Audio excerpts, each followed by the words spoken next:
State getting closer to opening applications for Georgia's private school voucher program. Parents can apply for a $6,500 Promise scholarship starting March 1st. The rollout of the program was delayed when the governor's Office of Student Achievement needed to produce a new list of the state's bottom 25% schools based on performance.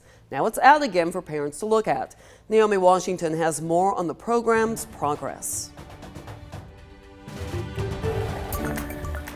Parent Veronica Benitez says she formed a backup plan in case the state didn't release a new list of eligible schools and open applications on time. It was a little worrisome. I was a little stressed because I didn't know, besides the schools that they have available for the scholarships, I had to look at other schools just in case. CEO and president of the Georgia Public Policy Foundation, Kyle Wingfield, says there are fewer schools on the new bottom schools list. Parents can now go look at that at mygeorgiapromise.org and see if either the elementary, middle, or high school that their child is zoned for is on that list.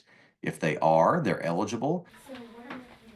Ahead of releasing the real application, Georgia Promise has a pre-screening tool on its website. This is so parents can double-check their student is eligible. Wingfield says if your elementary school isn't on the list, click the Not Included on this list option and find your middle or high school in one of the next questions. Wingfield says the program's startup took longer than expected because the state created everything from scratch, and the list of worst performing schools involved thousands of data points. They've already said that pretty much for next fall, fall of 2026, they're going to open the applications for that December 1st. Wingfield says parents should remain confident the program will work. Governor Brian Kemp's budget proposal called for $141 million to establish the Promise Scholarship Program. That's enough for more than 20,000 student scholarships. But Benitez knows she will have to act fast. Well, I'm pretty sure they're going to fill up really quick.